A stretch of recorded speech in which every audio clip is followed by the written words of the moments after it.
Assalamualaikum warahmatullahi wabarakatuh.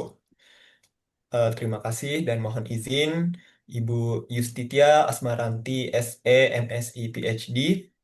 Kami dari kelompok 2 akan mempresentasikan hasil project based learning kami, yaitu eh, implementasi conceptual framework PSAK 201 dan PSAK 207 yang dikaji pada salah satu perusahaan minyak dan gas, yaitu PT AKR Korporindo. Sebelumnya, eh, izinkan saya memperkenalkan anggota kelompok kami, dimulai dari saya. Nama saya Landung Dimas Ranu dengan ujung NPM 135 dan yang yang telah hadir di sini rekan-rekan saya ada Muhammad Fatih Maulana dengan ujung NPM 014, Muhammad Fayandra Bramantyo dengan ujung NPM 032 dan M. Itian Ribhan dengan ujung NPM 085. Eh, dengan baiklah, kita langsung saja ke presentasi yang akan dimulai setelah slide ini. Next slide.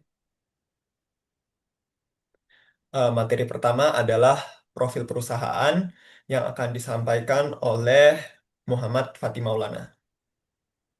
Baik, terima kasih. Jadi untuk profil perusahaan kali ini, saya akan menjelaskan tentang profil perusahaan dari PT AKR Korporindo Tbk. PT AKR Korporindo Tbk adalah perusahaan logistik dan rantai pasokan terkemuka di Indonesia yang bergerak di bidang perdagangan dan distribusi bahan bakar minyak atau BBM dan bahan kimia dasar.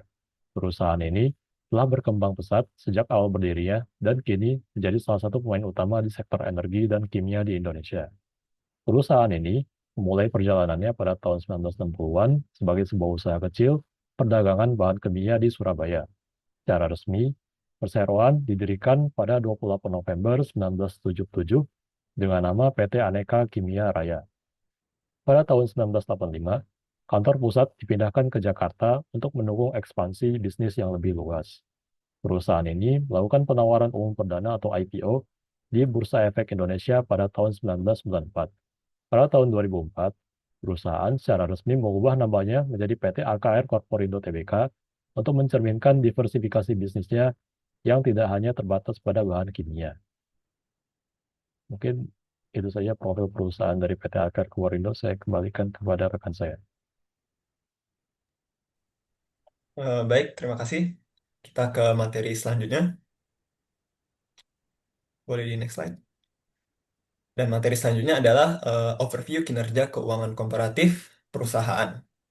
Di sini kami akan menggunakan analisis rasio keuangan untuk mengoverview kinerja keuangan yang terdiri dari rasio likuiditas, solvabilitas, rasio aktivitas, dan rasio profitabilitas dengan menggunakan beberapa pos-pos dari akun 2023 yang dibandingkan dengan pos-pos pada tahun 2022.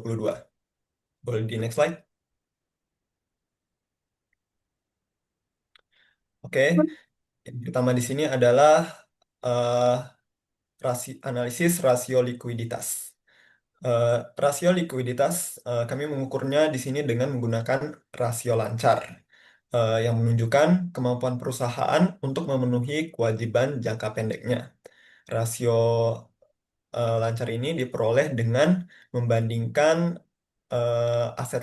total aset lancar dengan utang lancar.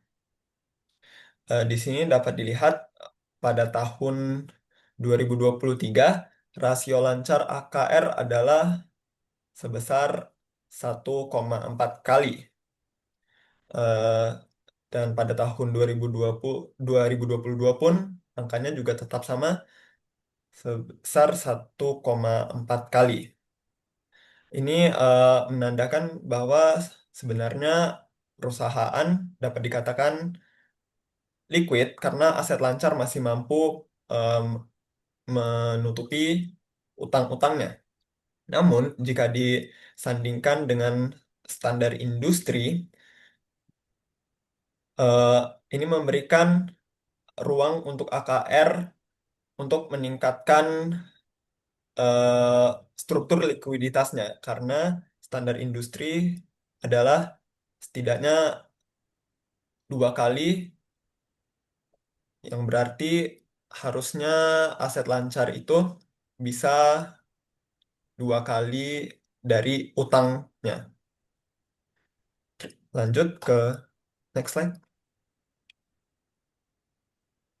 Setelah rasio likuiditas, kemudian ada rasio solvabilitas. Rasio solvabilitas ini mengukur kemampuan perusahaan untuk memenuhi kewajibannya, baik jangka pendek maupun jangka panjang. Cara mengukurnya adalah dengan membandingkan total utang dengan total ekuitas, eh, yang kemudian akan menghasilkan debt to equity ratio. Di sini dapat dilihat pada tahun 2022, to equity rasionya adalah 110.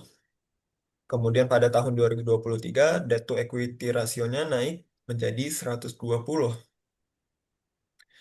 Eh, Hal ini menandakan adanya peningkatan rasio utang ketimbang daripada ekuitas, yang menandakan bahwa pendana perusahaan lebih mengandalkan pendanaan eksternal. Hal ini memberikan ruang untuk AKR untuk bisa meningkatkan lagi kinerja keuangannya untuk menekan angka utang, sehingga eh, perusahaan tidak mengalami insolvable. Karena pun standar industrinya adalah harusnya di bawah 90. Bisa next slide. Kemudian ada rasio profitabilitas, yaitu adalah kemampuan perusahaan untuk memperoleh laba dalam kaitannya dengan penjualan total aset maupun modal sendiri. Eh, Oleh karena itu, rasio profitabilitas digunakan untuk menilai efektivitas kinerja keuangan perusahaan berdasarkan kemampuan perusahaan dalam mendapatkan laba. Salah satu cara untuk mengukur rasio profitabilitas ini adalah menghitung return on equity atau kemampuan perusahaan untuk memperoleh laba bersih setelah pajak menggunakan modal yang dimiliki. Caranya adalah dengan membagi laba neto dengan total ekuitas. Di sini dapat dilihat pada tahun 2022, return on equity AKR adalah sebesar 19%. Kemudian pada tahun 2023, return on equity-nya naik menjadi 22%. Eh, ini menunjukkan bahwa perusahaan semakin efektif dalam menggunakan modalnya dalam menghasilkan laba. Tetapi di sini lagi-lagi AKR masih diberikan ruang untuk meningkatkan kembali rasio profitabilitasnya, terkhusus return on equity, karena standar industrinya adalah seharusnya setidaknya lebih dari atau sama dengan 30%. Next lagi. Kemudian yang terakhir di sini adalah rasio aktivitas atau rasio yang mengukur sejauh mana efektivitas manajemen perusahaan mengelola aset-asetnya. Rasio perputaran total aset di, di sini kami menggunakan rasio perputaran total aset yang diperoleh dengan membagi penjualan penjualan dengan total aset. Di sini dapat dilihat pada tahun 2022, rasio perputaran total asetnya adalah 1,7 kali. Sedangkan pada tahun 2023 turun menjadi 1,4 kali. Hal ini menunjukkan eh, penurunan kemampuan AKR dalam mengelola asetnya menjadi penjualan, di mana hal ini memberikan ruang untuk AKR memperbaiki kinerja keuangannya agar bisa mengelola aset menjadi lebih efektif menjadi penjualan. Karena standar industrinya pun adalah lebih dari sama dengan dua. Baik, kurang lebih itu saja eh, overview kinerja keuangan dari PT Akar Korporindo. Selanjutnya adalah ke implementasi Conceptual Framework PSAK 201 dan PSAK 207. Boleh dilanjut? Eh, Yang pertama adalah implementasi conceptual framework. yang akan disampaikan oleh rekan saya Muhammad Hayandra Bramantio. Baik, terima kasih atas kesempatannya. Selanjutnya adalah kerangka konseptual. Apa itu kerangka konseptual? Kerangka konseptual adalah sistem tujuan dan konsep dasar yang digunakan untuk menyusun laporan keuangan yang mencakup identifikasi batas pelaporan, pemilihan transaksi yang disajikan, hingga bagaimana transaksi tersebut diakui, diukur, dan dilaporkan.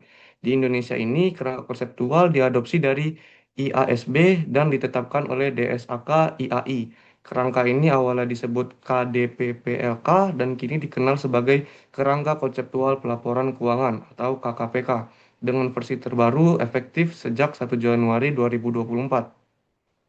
Meski bukan standar seperti PSAK, kerangka konseptual ini menjadi panduan penting dalam penyusunan laporan keuangan, terutama ketika tidak ada standar yang secara spesifik mengatur suatu transaksi. Tujuannya adalah untuk memberikan informasi keuangan yang berguna untuk mengambil sebuah keputusan.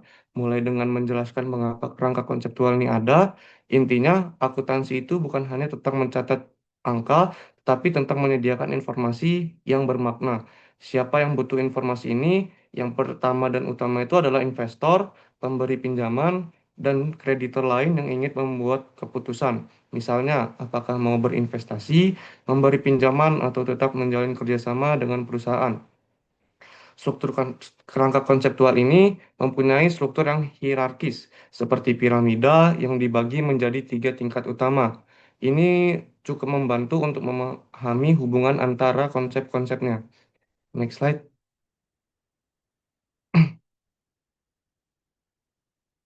Lanjut adalah struktur kerangka konseptual. Yang pertama adalah tingkat yang pertama, tujuan laporan keuangan. Ini adalah dasar untuk atau pondasi piramida untuk menjawab pertanyaan, mengapa kita membuat laporan keuangan? Tujuannya adalah yaitu untuk membantu para pembuat keputusan eksternal. Laporan keuangan harus bisa memberi gambaran tentang sumber daya perusahaan, kewajibannya, dan bagaimana semua itu berubah. Lalu yang kedua adalah karakteristik kualitatif atau relevansi dan representasi tepat, keterbandingan, keterverifikasian, ketepatwaktuan, dan keterpahaman, serta unsur laporan keuangan seperti aset, liabilitas, ekuitas, penghasilan, dan beban. Informasi keuangan harus memiliki karakteristik kualitatif agar berguna. Ada dua yang fundamental, yaitu relevansi atau mempengaruhi keputusan, punya nilai prediktif atau konfirmatif, dan representasi, tepat atau jujur, lengkap, netral, bebas, dan juga kesalahan. Karakteristik peningkatan meliputi keterbandingan, keterverifikasian, ketepatwaktuan, dan keterpahaman. Selain itu, laporan keuangan terdiri dari unsur-unsur seperti aset, liabilitas, ekuitas, penghasilan, dan beban. Kerangka konseptual memberikan definisi yang jelas untuk masing-masing blok bangunan ini. Yang terakhir atau tingkat ketiga adalah asumsi dasar, entitas ekonomi, kelangsungan usaha, unit moneter, periodisitas, dan juga kendala biaya yang tinggi. Ini adalah panduan praktis implementasi. Asumsi dasar akuntansi meliputi entitas ekonomi, yaitu perusahaan terpisah dari pemilik. Lalu kelangsungan usaha, yaitu perusahaan akan terus beroperasi. Unit moneter, transaksi itu diukur dalam uang. Dan juga periodisitas atau laporan berkala.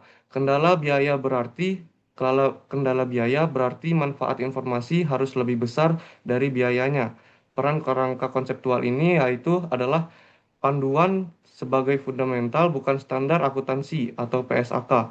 Ini berfungsi sebagai peta jalan atau konstitusi yang membantu penyusunan PSAK dan akuntan dalam membuat keputusan konsisten, terutama saat tidak ada aturan spesifik atau saat mengembangkan standar baru. Next slide, please. Lalu di sini adalah implementasi kerangka konseptual pada PT AKR. Laporan keu- Laporan keuangan PT AKR telah memenuhi ketentuan sebuah laporan keuangan yang mencapai tujuannya berdasarkan kerangka konseptual dengan memberikan informasi keuangan mengenai aset, liabilitas, ekuitas, penghasilan, dan juga beban.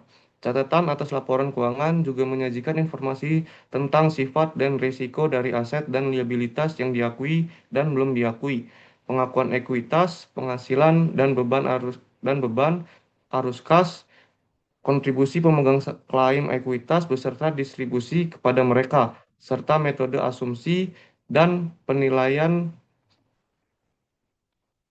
dan perubahannya dalam mengestimasi penyajian. Dengan ini, laporan keuangan PT AKR Korporindo telah berhasil menyediakan informasi keuangan tentang perusahaan yang berguna bagi pengguna laporan keuangan. Baik, mungkin cukup sekian penjelasan terkait kerangka konseptual, struktur, dan implementasinya pada perusahaan PT AKR. Selanjutnya, saya kembalikan kepada rekan saya.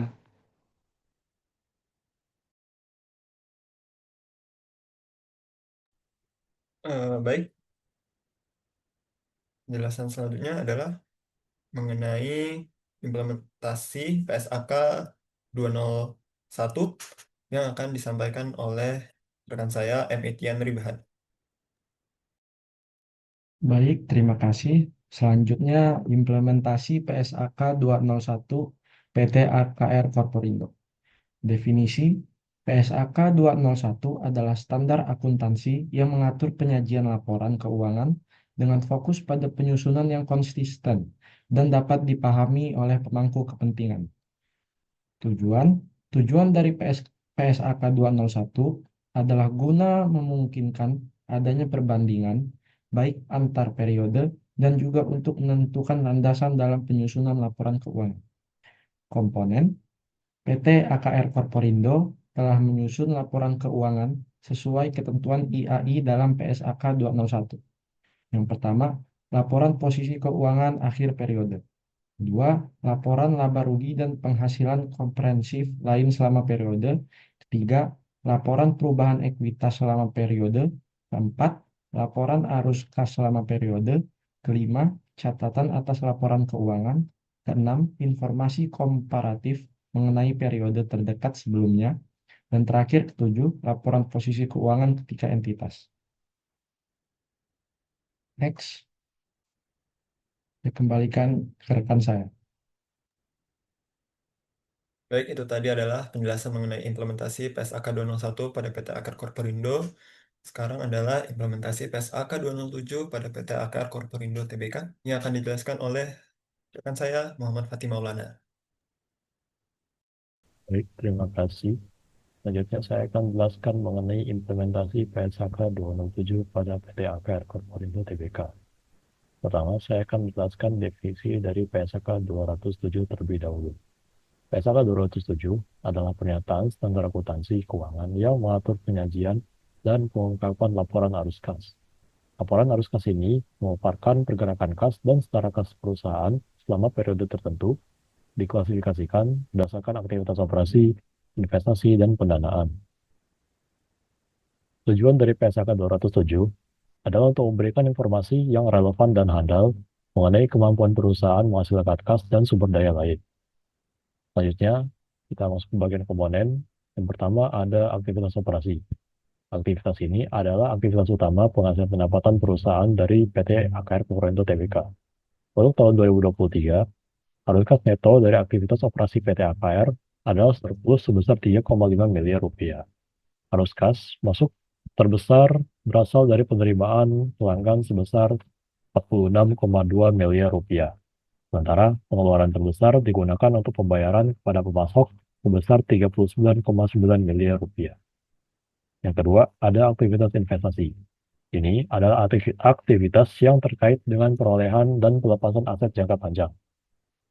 Di sini, PT AKR mencatatkan penggunaan kas neto atau arus kas keluar sebesar 583,5 juta rupiah. Penggunaan arus kas terbesar ditujukan untuk memperoleh aset tetap senilai 635,8 juta rupiah, meskipun ada juga kas masuk dari hasil penjualan aset tetap sebesar 63,4 juta rupiah. Dan yang ketiga, ada aktivitas pendanaan. Aktivitas ini mencakup transaksi yang berhubungan dengan modal atau ekuitas dan pinjaman perusahaan. Perusahaan menggunakan kas neto untuk aktivitas ini sebesar 6,5 miliar rupiah. Penggunaan kas terbesar adalah untuk pembayaran dividen sebesar 2,5 miliar rupiah, sedangkan penerimaan kas utama di aktivitas ini berasal dari setoran modal sebesar 300 juta rupiah. Kesimpulannya, dari ketiga komponen ini, PT AKR Koporindo pada akhirnya mengalami kenaikan kas dan setara kas neto pada tahun 2023 sebesar 4,3 miliar rupiah. Perubahan kas ini telah direkonsiliasi dengan baik dalam laporan posisi keuangan yang menunjukkan bahwa implementasi PSAK 207 telah ditetapkan sepenuhnya oleh perusahaan. Sekian penjelasan mengenai PSAK 207, saya kembalikan pada rekan saya. Baik, kita ke slide selanjutnya. Di sini adalah kesimpulan dari apa yang telah dibahas. Kesimpulan ini akan disampaikan oleh rekan saya, M. Etienne Ribahan. Baik, terima kasih. Yang terakhir adalah kesimpulan. Melalui analisis terhadap penerapan kerangka konseptual pelaporan, keuangan serta implementasi PSAK 201 dan PSAK 207 di PT AKR Korporindo Tbk, dapat ditarik kesimpulan bahwa perusahaan telah menunjukkan kepatuhan yang tinggi terhadap prinsip-prinsip akuntansi keuangan di Indonesia. Laporan keuangan yang disajikan tampak tertata dengan baik, informatif, serta mencerminkan karakteristik kualitatif seperti relevansi, keandalan, kemampuan dibandingkan, dan kemudahan pemahaman. Indikasi penerapan kerangka konseptual dapat dilihat dari pencatatan elemen-elemen seperti aset, kewajiban, ekuitas, pendapat, dan beban yang dilakukan berdasarkan prinsip akrual dan asumsi kesinambungan usaha. Itu kesimpulan dari saya. Saya kembalikan ke moderator. Baik, kita ke slide selanjutnya. Baik, karena yang tadi itu kesimpulan, mungkin cukup sampai sini saja video presentasi kami pada kesempatan kali ini. Kami memohon maaf untuk banyaknya kurangnya dalam penyampaian maupun kesalahan dalam pemilihan kata. Namun kami berharap apa yang telah disampaikan bisa menjadi hal yang baik dan yang bermanfaat. Eh, Terima kasih. Wassalamualaikum warahmatullahi wabarakatuh.